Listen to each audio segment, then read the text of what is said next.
আমাকে কে কতটুকু ভালোবাসেন সেটা আমি জানি না, কিন্তু আজকে আমি আমার একটা ভক্তের ফ্যান হয়ে গেলাম।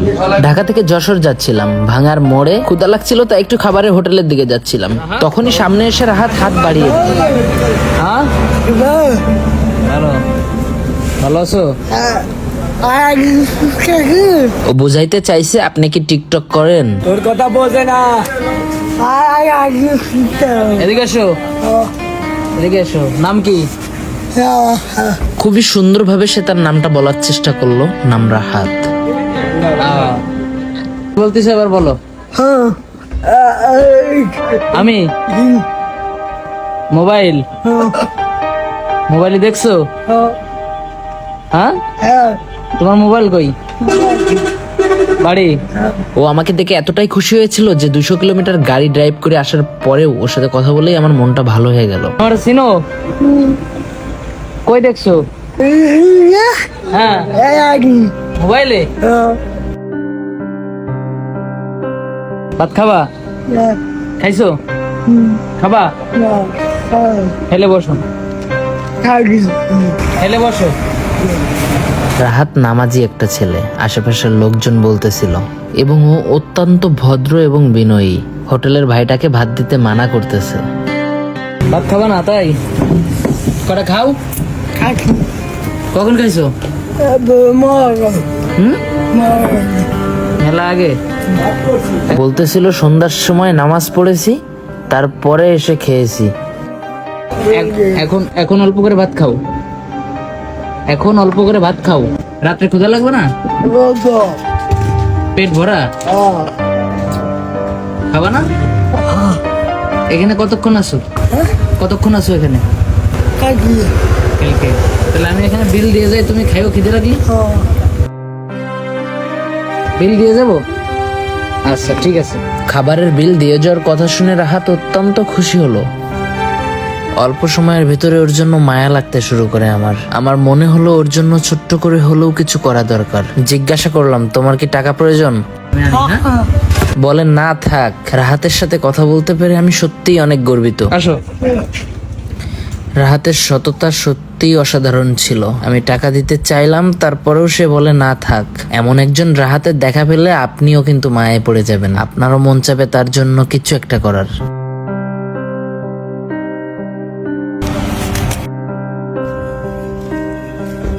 রাহাত, তোমার হাতটা বাড়াও। আমি ওকে ছোট্ট কিছু উপহার দিলাম, তাতে ও এতটাই খুশি ছিল যতটা খুশি মুখ আমি মানুষের পেছনে লাখ টাকা খরচ করেও দেখতে পারিনি। হ্যাঁ, এখানে বিল দিয়ে যাচ্ছি, তুমি খেয়ে নিও, ঠিক আছে? এই ক্ষুধা লাগলে। ওকে, এটা কি তোমার নাম্বার? নাম রাহাত। এটা তোমার বিকাশ নাম্বার? ওইটা ওর আম্মুর বিকাশ নাম্বার। সম্মানিত ভিউয়ার্স, আমার ভালোবাসার মানুষ, আপনাদের কাছে একটা অনুরোধ, আপনারা চাইলে রাহাতের জন্য কিছু একটা করতে পারেন। তোমার নাম্বার না? তোমার মার? তোমার আম্মুর নাম্বার? তাহলে ঠিক আছে, ঠিক আছে। ফোন দেবো? ফোন দিলে তোমারে পাবো? ওকে, থ্যাংক ইউ, ভালো থাকো। যারা আমার ভিউয়ার্স আছেন তারা রাহাতের জন্য 10 টাকা, 20 টাকা, 50 টাকা যে যা পারেন সাহায্য করেন। রাহাতের বুকেই ঝুলানো রয়েছে কন্ট্যাক্ট নাম্বার। ওর সাথে কথা বলার সম্পূর্ণ মুহূর্তটাতে শুধু একটা কথাই ভাবছি, যে আসলে ও কতটা হ্যাপি। ওর কিছু না থেকেও আজকে ও যতটা হ্যাপি, আমরা সাধারণ মানুষ, আমরা সুস্থ শরীরেও হয়তো বা তার মতো এতটা হ্যাপি থাকতে পারি না। চলুন রাহাতের মোবাইল ফোনটি আমরা দেখি। মোবাইলটা তো আমার পছন্দ হয়েছে, নিয়ে যাবো? হ্যাঁ, নিয়ে যাই। রাহাতের পারিবারিক শিক্ষাও বলতে পারেন, রাহাতের নিজস্ব শিক্ষাও বলতে পারেন। ওর স্মৃতিশক্তি অনেক বেশি, ওর মন অনেক বড়। বাহ, মোবাইলের উপরে ছবি কার? তোমার? হেভি ছবি উঠেছে তো। বাহ,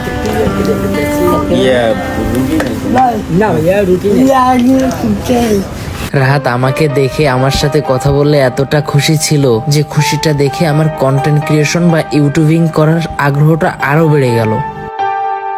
নাও, এই বসে ও আমার দিকে তাকায় রয়েছে, হোটেলে আসছে তাকায় রয়েছে, ওনাকে আমার মোবাইলে দেখছে। মোবাইলে দেখছো? এই মোবাইলে দেখছো? এই মোবাইল এটাই টাচ ফোন। এটাই দেখো নাই? আমি বোঝার চেষ্টা করতেছিলাম রাহাতের স্মৃতিশক্তি কতটা স্ট্রং। ও আমাকে সুন্দরভাবে বুঝিয়ে বলতেছিল তার বাড়িতে বা আশেপাশে কোথাও টাচ ফোন আছে বড়, সেখানে সে আমাকে দেখছে। টাচ ফোন দেখছো?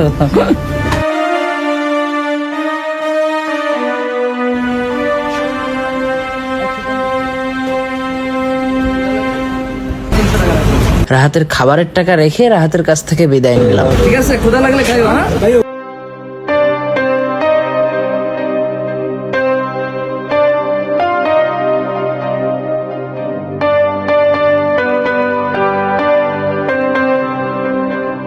আসসালামু আলাইকুম রাহাত, ভালো থেকো।